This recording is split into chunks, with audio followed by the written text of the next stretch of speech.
Saudara-saudariku yang terkasih, salam sukacita untuk kita semua. Sudahkah kita memberi senyum hari ini? Selasa 6 Januari 2026. Hari biasa sesudah penampakan Tuhan. Mari kita awali permenungan kita dengan tanda kemenangan Kristus. Dalam nama Bapa dan Putra dan Roh Kudus. Amin.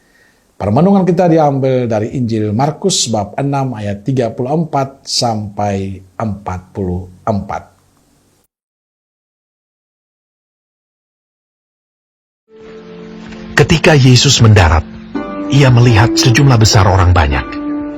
Maka tergeraklah hatinya oleh belas kasihan kepada mereka, karena mereka seperti domba yang tidak mempunyai gembala. Lalu mulailah ia mengajarkan banyak hal kepada mereka. Pada waktu hari sudah mulai malam, datanglah murid-muridnya kepadanya dan berkata, "Tempat ini sunyi, dan hari sudah mulai malam.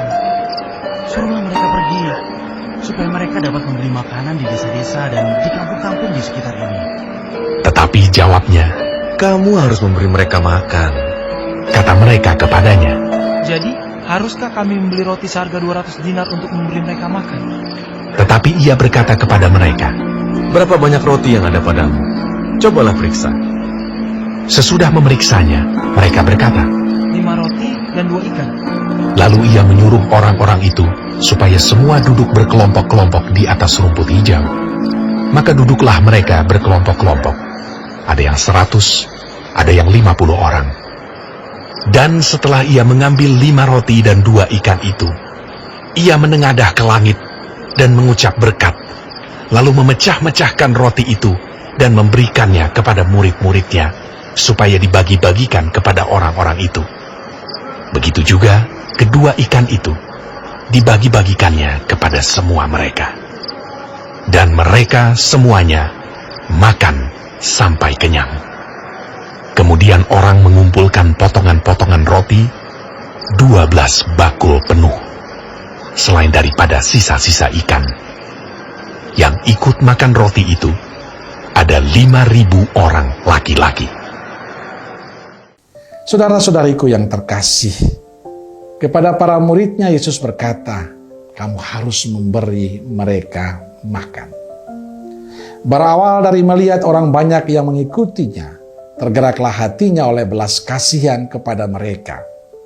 Lalu Yesus mengajak para murid untuk memberi mereka makan. Lewat kisah Injil hari ini, Yesus menegaskan sikap peduli dan cintanya pada banyak orang.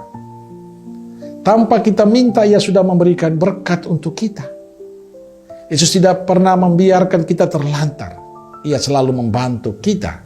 Hanya satu yang diminta Yesus, yakni kearahan hati dan hidup kita pada Tuhan. Yesus tidak sampai hati membiarkan orang kelaparan, kesusahan. Ia akan selalu menolong. Bagi saya pesannya sangat jelas untuk kita. Kita diajak untuk menjadi pemain, bukan penonton.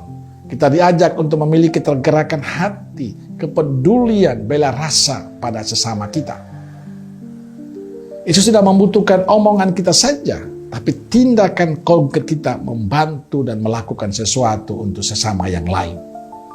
Saudaraku terkasih, ketergerakan hati Yesus untuk membantu dan menolong hendaknya terus menjadi ketergerakan hati kita semua untuk membantu dan menolong sesama kita. Membantu dan menolong bukan karena kita punya, tapi karena kita memiliki kepedulian dan cinta Yesus. Karena kita memiliki hati yang terus mencintai seperti Yesus mencintai kita. Karena kita mau sesama kita juga bahagia dan sukacita seperti kita.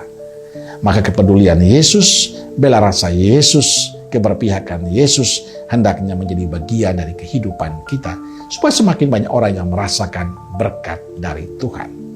Amin. Semoga Allah yang Maha Kasih memberkati saudaraku sekalian, Bapa, Putra, dan Roh Kudus. Amin. Roh Kudus Nazaret, doakanlah kami. Amin. Berkah dalam.